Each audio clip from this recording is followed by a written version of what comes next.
Tiger.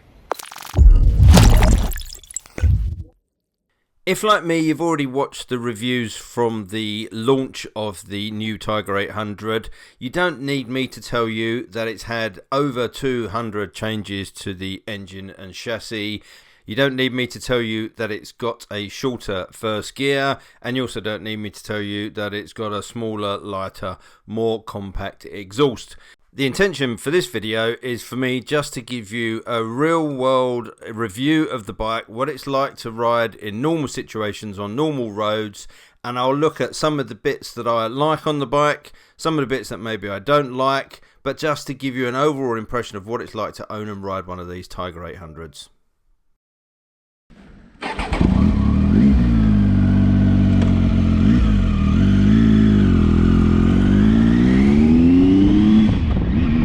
On startup you get that traditional 3-cylinder sound, although I have to admit, compared to the previous model 800, this bike doesn't have quite the same whine. It's got a slightly different tone to it, which to my ears is a good thing. Now, I did mention that smaller, more lightweight new exhaust that they have on it.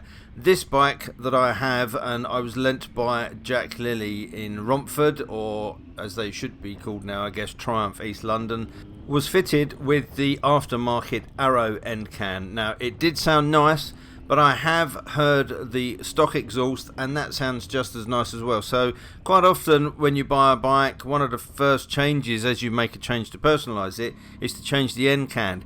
I think this bike with that stock end can is probably one where you wouldn't look to do that straight away. But bear in mind that this review and the sounds that you will hear during this review are coming through that optional Arrow exhaust. Obviously, one of the most noticeable changes on this bike is that TFT display.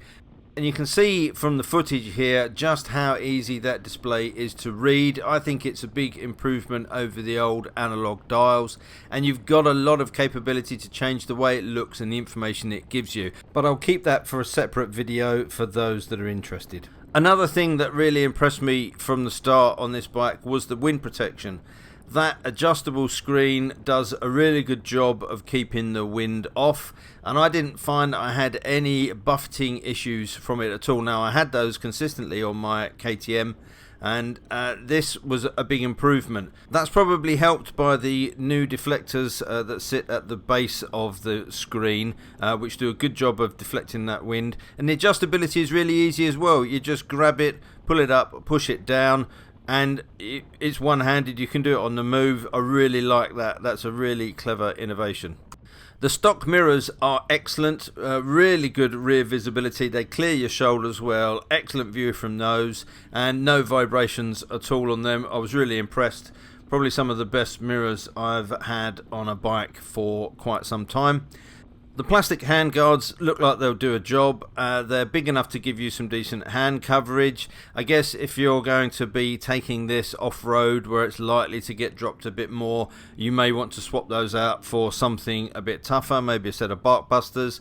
Having said that, there is an argument between the two. Some people saying the plastic ones that bend and bounce back to shape are better, and others saying that the ones with the aluminium bars that give you more protection are better. Having said that, if you crash and bend those, then they're bent. So that's down to personal preference. The handlebars have been repositioned on this model, so they sit a little bit further back. I think it's about 10 mil, but they are a very comfortable bar to hold. The whole riding position on this bike I found very comfortable. I'm 5'10" with a 32 inseam, and it just was a really comfortable riding position. The position of those bars is also really nice for standing up whilst riding. I found that I didn't feel like I had to reach at all. The positioning of those bars is excellent. I wouldn't want to put the risers any higher, and actually the whole geometry of the bike is really well sorted. When standing, those bars are great, and the shape and the position of the tank sits nicely between your legs for that added piece of grip. No complaints there at all. Switchgear is really functional, slick, and well positioned. Once you've been riding the bike for a short period of time, you get used to where all the buttons and controls are. And on this bike, certainly the XCA, there's a lot of them. The bike has heated grips and a heated rider and passenger seat as standard, and it's fitted with the riding lights as well. So a lot of buttons to work through, but it all becomes very intuitive, and it's easy to see what you're doing from that really clear TFT display.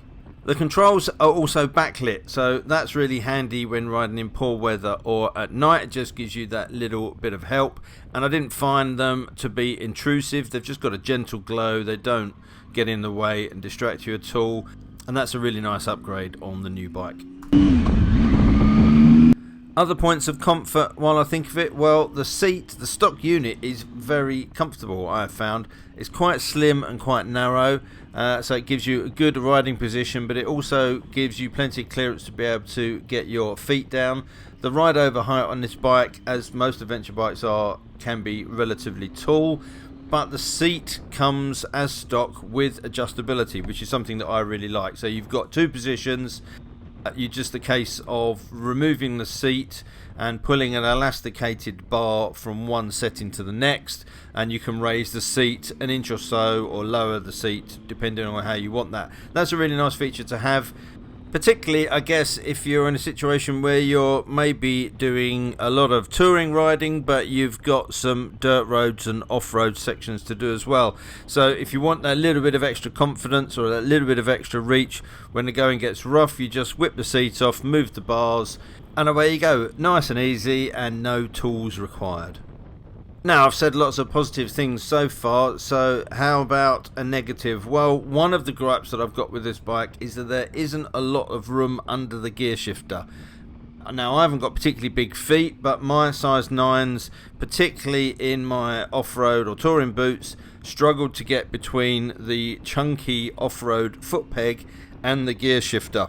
There's no length adjustment in that shifter. You can't move the peg, and in actual fact you can't take that peg off and replace it with a narrow one, which was something that I would consider if I owned one of these bikes. But the peg is an integral part of the lever with a rubber cover over it, so you're kind of stuck with that a little bit. There is an optional folding lever that I've found in the accessories catalogue.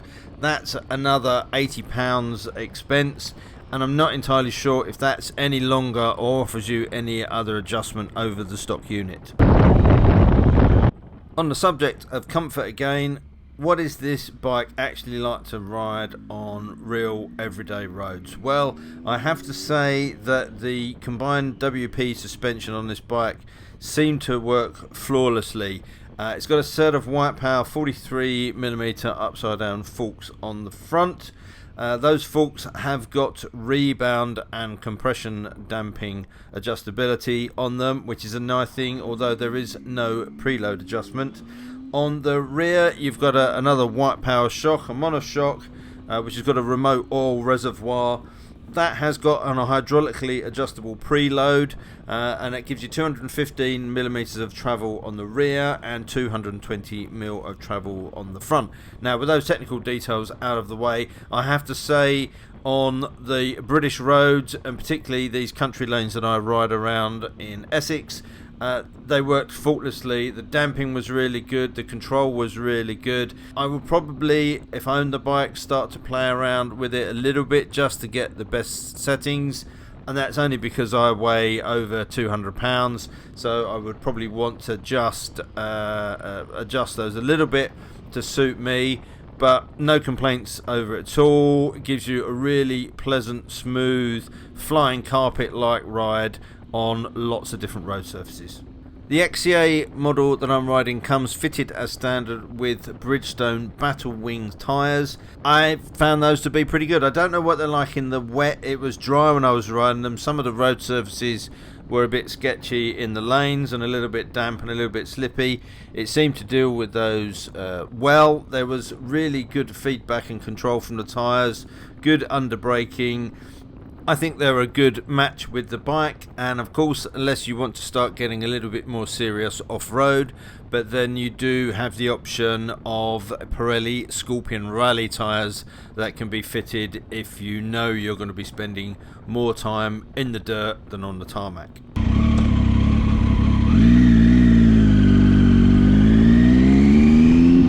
Having said that though, if your off-road ambitions are not that great, the Bridgestone tyres are fine. I decided to take the bike down a little trail that I know, very easy, very simple, nothing technical. I'm no off-road rider, but I just wanted to see what the bike was like down this trail. I popped the bike into off-road mode, and that disables the ABS on the rear wheel only. So you have no problems if you want to use the rear brake to slide the back of the bike a little bit.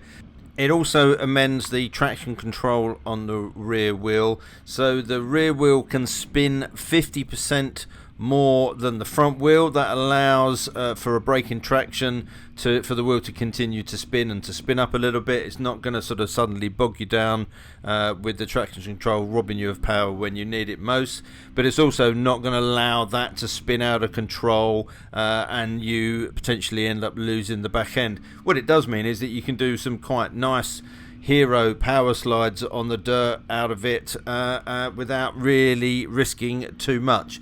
But on these kind of trails, which is generally about as technical as I'm going to get for the time being, those Bridgestone tyres and an off-road setting worked really well.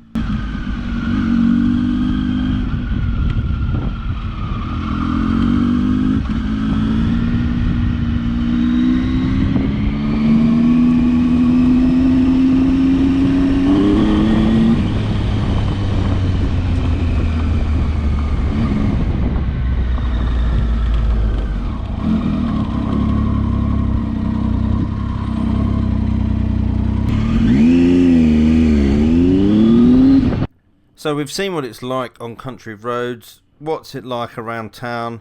Well, it's a nice, easy riding, smooth bike.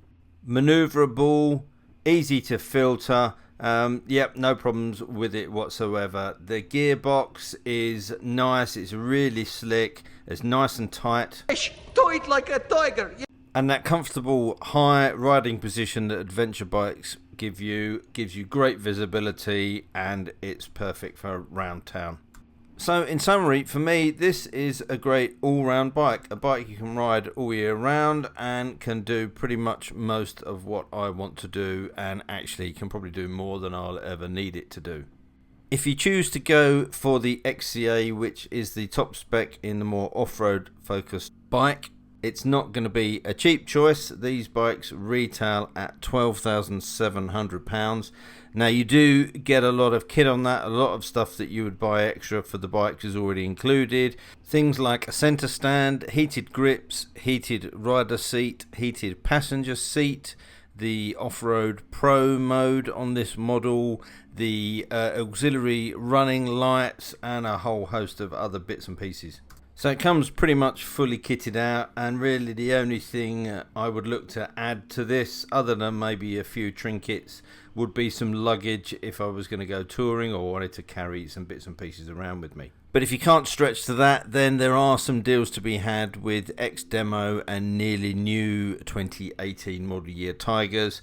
Just have a trawl around, pop into your dealer and have a chat, and if you're in the area or you don't mind travelling, I can highly recommend contacting the guys at East London Triumph, what was Jack Lilly, and they'll be able to sort you out. If you ask for Steve Walton, tell him I sent you. I'm sure he'll be able to do you a cracking deal. So, would I buy one of these myself? Well, I must admit I was very impressed when I rode it, and I was so impressed that I actually sat down with the aforementioned Steve, and after a little bit of to and fro-in and the KTM getting thrown into the mix, this happened. So I'm now the proud owner of an ex-factory Tiger 800 XCA, so no doubt there'll be a little bit more content on that bike coming through on the channel. But I didn't jump blindly into the deal without trying some other bikes. I recorded those, so at some point over the winter, as I get to edit those, I'll bring you my views on some of what I would see as the competitors for this bike, including the more road-focused XRT and the big 1200 XCA model. There'll be a few other manufacturers mixed in there as well, and I just want to take this opportunity to again thank all of the team at East London Triumph for looking after me so well.